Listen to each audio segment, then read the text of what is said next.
जय हिंद बच्चों, welcome to my YouTube channel. तो इस लेक्चर में हम लोग कंप्लीट करेंगे क्लास 10th वर्णिका भाग 2 का जो पार्ट 3 है माँ। इसके लेखक है ईश्वर पेटलीकर। इसका हम लोग लघु एवं दीर्घ उत्तरीय प्रश्न इस लेक्चर में कंप्लीट करेंगे। इसका मैंने सारांश और ऑब्जेक्टिव क्वेश्चंस पिछला लेक्चर्स में करवा चुका है, तो आप लोग देख लेना उसको। चलिए हम लोग इसका प्रश्न उत्तर स्टार्ट करते हैं। तो सबसे पहला क्वेश्चन है, मंगू के प्रति माँ और परिवार के अन्य सदस्यों के व्यवहार में क्या अंतर है। तो इसका उत्तर देखो, माँ अपनी पागल और गूंगी बेटी मंगू से अत्यधिक प्रेम करती है और उसकी पूरी देखभाल करती है। दूसरी ओर परिवार के अन्य सदस्य, विशेषकर बहुएं, मंगू को एक बोझ मानते हैं और उससे घृणा करते हैं। तो आपने इस कहानी में देखा होगा कि मंगू एक 12 साल की पागल और गूंगी लड़की रहती है और घर में उससे सिर्फ उसकी माँ प्रेम करती है और बाकी उसकी जो भाभियाँ हैं वो लोग उससे घृणा करते हैं। तो हम लोग बढ़ते हैं प्रश्न संख्या 2 की तरफ। दूसरा प्रश्न है, देखो आप लोग स्क्रीन पे, माँ मंगू को हॉस्पिटल में क्यों नहीं भर्ती कराना चाहती थी। जो मंगू की माँ थी वो हॉस्पिटल में क्यों नहीं करवाना चाहती थी मंगू को भर्ती। उनको किस चीज़ का डर था, किस बात का डर था। तो हम लोग इसका उत्तर देखते हैं। माँ अस्पताल को अपाहिज जानवरों की गौशाला के समान मानती थी। उनका सोचना था कि जब सगी माँ अपनी बेटी की सेवा नहीं कर सकती तो अस्पताल के कर्मचारी क्या करेंगे। इसी डर से वह उसे अस्पताल नहीं भेजना चाहती थी। तो आप लोग ने देखा इसका उत्तर, माँ क्यों नहीं भेजना चाहती थी हॉस्पिटल, क्योंकि वो मानती थी कि हॉस्पिटल में मतलब गौशाला की तरह अपाहिज जानवरों को जैसे रखा जाता है उसी तरह से मरीजों को रखा जाता है। तो इसी बात का उनको डर था और वो अस्पताल नहीं भेजना चाहती थी। हम लोग चलते हैं प्रश्न संख्या 3 की तरफ। प्रश्न संख्या 3 देखो आप लोग अपने स्क्रीन पे। यह है कि कुसुम के पागलपन में सुधार देखकर मंगू की माँ पर क्या प्रतिक्रिया हुई। मतलब गांव की जो एक और लड़की थी कुसुम, जब वो पागल हो गई और उसके बाद पागल होने के बाद जब वो अस्पताल गई तो वहाँ से ठीक होकर गए आई, तो मंगू की जो माँ थी उनको क्या लगा। तो देखो, गांव की एक अन्य पागल लड़की कुसुम जब अस्पताल से पूरी तरह से ठीक होकर लौटी तो मंगू की माँ को भी एक उम्मीद की किरण दिखाई दी। इसी सुधार से प्रभावित होकर माँ ने भारी मन से मंगू को अस्पताल भेजने का निर्णय लिया।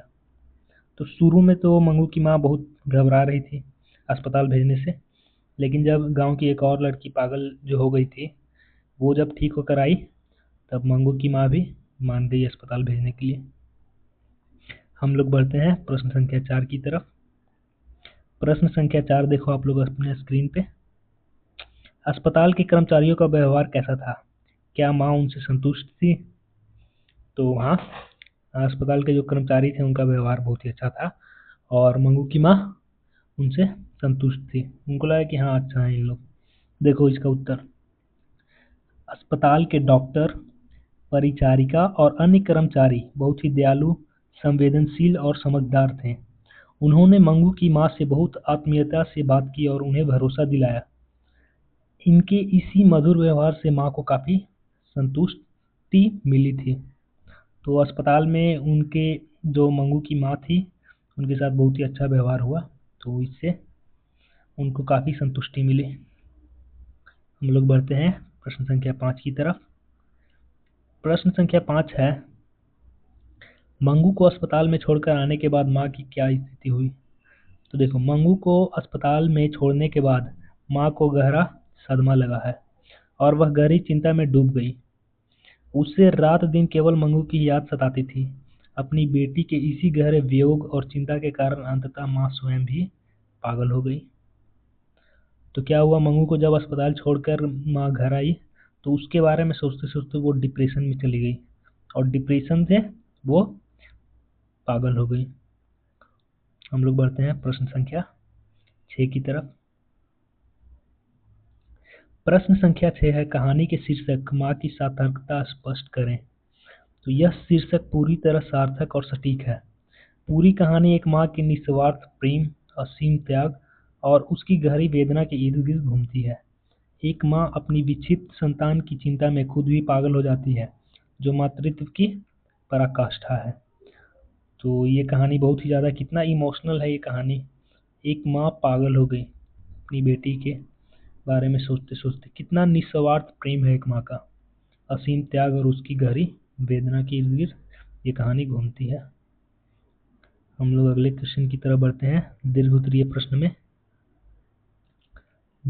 प्रश्न में हम लोग ये देखेंगे अभी। तो देखो, ये क्वेश्चन बहुत ही ज़्यादा आपके एग्जाम में पूछा जाता है बार बार। माँ कहानी का सारांश अपने शब्दों में लिखिए। देखो, माँ कहानी गुजराती पृष्ठभूमि पर आधारित ईश्वर पेटलिकर द्वारा रचित एक अत्यंत भावुक कहानी है। यह कहानी मातृत्व के असीम प्रेम और त्याग को दर्शाती है। कहानी की मुख्य पात्र एक माँ है जिसकी 4 संतानें हैं। इनमें से सबसे छोटी बेटी मंगू जन्म से ही पागल और गूंगी है। माँ अपनी विचित्र बेटी से बहुत प्यार करती है और उसकी दिन रात सेवा करती है। लोग उसे अस्पताल भेजने की सलाह देते हैं, लेकिन माँ अस्पताल को पशुओं की गौशाला समझकर मना कर देती है। बाद में गांव की एक लड़की कुसुम के ठीक होने पर माँ भारी मन से मंगू को अस्पताल भेजती है, परंतु बेटी के वियोग में माँ की ममता तड़प उठती है और अंत में वह स्वयं भी पागल हो जाती है। कहानी हमें माँ का निस्वार्थ प्रेम और अनमोल प्रेम की सीख देती है। तो इसका हो गया उत्तर ना। हम लोग बढ़ते हैं क्वेश्चन नंबर 7 की तरफ। क्वेश्चन नंबर 7 देखो, मंगू की माँ का चरित्र चित्रण कीजिए। तो मंगू की माँ इस कहानी का केंद्रीय और सबसे सशक्त पात्र है। वे भारतीय मातृत्व की साक्षात प्रतिमूर्ति है। उनके चरित्र की मुख्य विशेषताएं निम्नलिखित है। पहली, वे असीम ममतामयी है। वे अपनी पागल और गूंगी बेटी मंगू को कभी खुद से अलग नहीं करना चाहती और उसकी मल मूत्र तक साफ करने में जरा भी संकोच नहीं करती। दूसरी, वे बेहद स्वाभिमानी और सेवाभावी हैं, जो बहुओं के ताने के बाद भी अपनी बेटी की सेवा में कमी नहीं आने देती। तीसरी, वे अंधविश्वासी और भावुक भी हैं, जो बेटी के ठीक करने के लिए झाड़ फूक और ओझाओं का गहरा सहारा लेती हैं। अंत में उनका अपनी बेटी के प्रति गहरा जुड़ाव और वियोग उन्हें स्वयं पागलपन की स्थिति में ले आता है, जो उनके सच्चे और गहरे प्रेम को साबित करता है। तो ये आपका लघु उत्तरीय और दीर्घ उत्तरीय कंप्लीट हो गया। अगर आपको इसका नोट्स चाहिए तो मेरे व्हाट्सएप नंबर पे आप लोग मैसेज करना, मैं इसका नोट्स आपको प्रोवाइड करवा दूंगा। तो मेरा नंबर ये है।